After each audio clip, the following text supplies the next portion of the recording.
यादव जी ने U turn ले लिया था। अब बहन जी ने जो निर्णय लिया है, मैं जनता के बीच में हूँ, हमारे साथ हैं सर, क्या नाम है? किशन पाल सर। किशनपाल जी हैं। किशनपाल जी, बहन जी ने निर्णय लिया है कि हम अकेले चुनाव लड़ेंगे, हम किसी के साथ जा नहीं रहे, तो बहन जी का निर्णय सही है या गलत है? बहुत बढ़िया फैसला लिया हमारी बहन जी। केवल ऐसी बहन जी हमारी लीडर है, वरिष्ठ लीडर है, आयरन लेडी है, जो अपने अपने दम पर इलेक्शन लड़ सकती है। उसे किसी की आवश्यकता नहीं, क्योंकि वो धर्मनिरपेक्ष पार्टी है।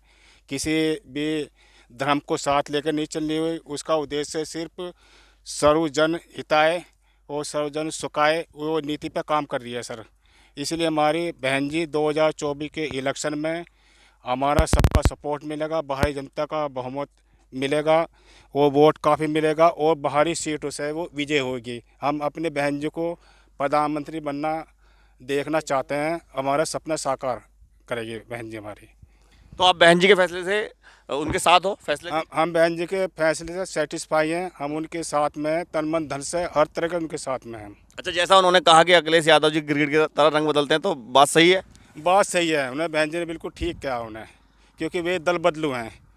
उनकी कोई वे तो सिर्फ जिधर का हवा उधर को रुख बदल देते हैं। हमारी पार्टी बसपा पार्टी राष्ट्रीय पार्टी दमदार पार्टी है। काफ़ी पहले से ही इन्होंने अपने दम पे इलेक्शन लड़ा है, काफ़ी विकास कार्य भी किए हैं। तो हम अपनी बहन जी को सपोर्ट करते हैं और बहन जी के साथ में रहेंगे। अच्छा, बहन जी के साथ एक दलित समाज है और पिछड़ा समाज भी है। पिछड़ा समाज और दलित समाज और मुस्लिम समाज भी बहन जी को पसंद करता है। अगर ये तीनों मिलकर एक साथ उनको वोट देते हैं तो आराम से प्रधानमंत्री बहन जी तो बन सकती बहन जी को हमारे प्रधानमंत्री बनने से कोई नहीं रोक सकता। दलित और मुस्लिम और ओबीसी मिल जाएं तो हमारी बहन जी को कोई प्रधानमंत्री बनने से कोई रोक ही नहीं सकता। हम लिख के दे देंगे, ये दावा करेंगे कि बहन जी हमारे प्रधानमंत्री बन जाएगी। है। अच्छा, अभी 2022 में चुनाव हुआ, उसमें काफ़ी कम सीटें बहन जी को मिली, मात्र एक सीट मिली। लेकिन उसके बाद से अभी 2023 में चुनाव हुआ तो सारी पार्टियों के मुकाबले यानी कि तीसरी सबसे बड़ी पार्टी बीएसपी रही है। अब क्या लगता है कि 2024 में अगर आज चुनाव होते हैं तो बहन जी अखिलेश यादव से मजबूत हैं? बहन जी अखिलेश यादव से मजबूत है, क्योंकि उन्हें अपनी बागडोर युवा नेता आनंद प्रकाश जी को सौंप दी है। बहुत अच्छे जो वरिष्ठ लीडर हैं, पढ़े लिखे हैं। पढ़े लिखे हैं और अपना यंग मैन है, काफ़ी युवा को जोड़ कर चलेंगे। इसलिए 2024 में अधिकतम अधिक सीट निकालने की संभावना है। अच्छा, उन्होंने एक नंबर जारी किया है। पहले ऐसे होता था कि बीएसपी से अगर जुड़ना है तो उसकी रसीद वगैरह कटती थी, 50 की, 10 की या फ्री की भी कटती थी। लेकिन आकाश आनंद जी ने इलेक्ट्रॉनिक मीडिया को अपने हाथ में ले लिया है, कहा है कि अभी एक नंबर जारी किया है कि जो भी बीएसपी से जुड़ना चाहते हैं उस पर मिस कॉल करें। जी, इस बात से हम बिल्कुल सेटिस्फाई है। हमारी सरकार, हमारी पार्टी तो सभी की हितैषी है।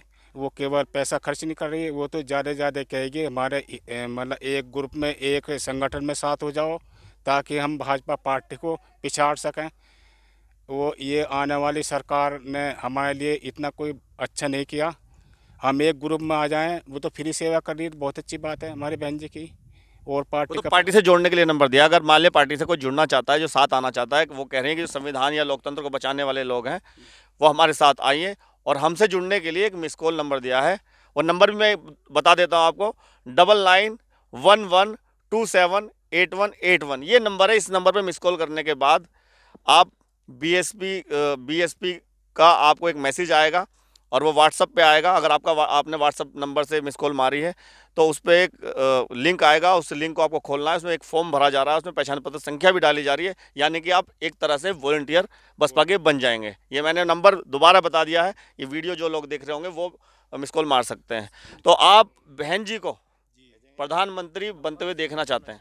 हम बहन जी को प्रधानमंत्री बनना देखना चाहते हैं और हमारे सपने भी साकार करेंगे बहन जी। हमारा तो तो काफ़ी काम किया है, 2007 से 12 का पूर्ण बहुमत से सरकार रही है। और 2 बार तो पूर्ण बहुमत सरकार रही, बहुत अच्छा काम किया उन्होंने। क्योंकि हमें बढ़ोतरी, एक तो अमन शांति है देश के अंदर, सुरक्षा सबसे बड़ी रही है, बहन बेटी अपना सुरक्षित रही है, देश में विकास कार्य हुए हैं, महंगाई पे अंकुश लगाया है, गरीबों को रोजगार मिला है। और ये प्राइवेटिकरण, ये निजीकरण पे रोक लगाया ने, उनके शासनकाल में कोई निजीकरण नहीं चला। और हमारी आज की सरकार हर गवर्नमेंट जो डिपार्टमेंट को निजीकरण कर रही है, जबकि हमारे युवा बच्चे मेहनत करके पढ़ रहे लिख रहे, उन्हें 10-15 हज़ार से कहीं नौकरी मिल रही, बेरोजगारी में भटक रहे, कोई सुसाइड कर रहा है, घर घर में त्राही त्राही मच रही है। गन्ने का रेट किसानों के लिए सबसे ज़्यादा बीएसपी ने बढ़ाया, ये राकेश टिकैत भी कह चुके हैं। ये बीएसपी ने किसानों के लिए हित के भी काम किया है, गरीब लोगों के लिए भी काम किया है, सभी धर्म के लोगों के उन्हें हित का काम किया है। गन्ने का रेट भी बहुत अच्छा है मिला है उनकी सरकार में। यानी कि सबसे ज़्यादा जो काम किए हैं बीएसपी ने वो सारे सब समाज के लिए किए हैं। मैंने सुना है कि जब सफाई कर्मचारी की वैकेंसी निकाली थी, भर्ती निकाली थी, उसमें भी जैसे संविधान में जो रिजर्वेशन दिया गया है जिनको, उसके अकॉर्डिंग ही सबको भरना। पहले ऐसे होता था कि भाई जो वाल्मीकि समाज है वो सफाई कर्मचारी उसमें ज़्यादा होते थे, लेकिन उसमें सबको 51% जो जनरल वालों का है, या 15% एससी वालों का, एसटी का 7.5% है, ओबीसी का 27%, यानी कि रिजर्वेशन जो संविधान में दिया गया उसी तरह से वैकेंसी निकाली थी, यानी कि सबको एक साथ लेकर चलती है। जी, ये तो सभी वैकेंसी निकली है उनकी सरकार में, तो सभी को नौकरी मिली है उनकी। ये तो अपनी सरकार में तो आज मिल रही है। आज कोई नहीं मिल रही नौकरी। आज तो हमारे युवा बच्चे जो है ना धड़ धड़ भटक रहे हैं, वैकेंसी निकालते हैं, कभी ब्रेक लगा देते हैं उन पे। पहली बात तो है कि संभावना सरकारी नौकरी की नहीं, क्योंकि निजीकरण सबसे गलत हुआ हमारे देश के अंदर। और दूसरी बात है कि हमारे संविधान को खतरा बना हुआ है इस पार्टी सरकार में। ये हमारे संविधान को ख़त्म करना चाहती है। आज हमें सभी लोगों को एकजुट होने की एक ज़रूरत है, ताकि अपने बहन जी के हाथ मजबूत कर सकें, तो प्रधानमंत्री बन सकें और अपने संविधान को, अपने लोकतंत्र को बचा सकें। धन्यवाद सर। बहुत बहुत धन्यवाद। क्या नाम बताया सर? किशन पाल जी ने अपनी बातों को बड़ी बेबाकी से रखा है और उन्होंने बताया कि जो बहन जी ने किया सभी समाज के लिए किया, एक समाज का हित सोचकर काम नहीं किया। बीएसपी एक ऐसी पार्टी है जिन्होंने ना तो धर्म की राजनीति की है, ना ही जाति की राजनीति की है, सबको एक साथ लेकर चलिए। अगर बहन जी आती है तो संविधान के दायरे में रहकर काम करेंगी, इसलिए देश का प्रधानमंत्री बहन जी को होना चाहिए और इनका सपना भी है कि बहन जी प्रधानमंत्री बने। बहुत बहुत धन्यवाद, नमस्कार।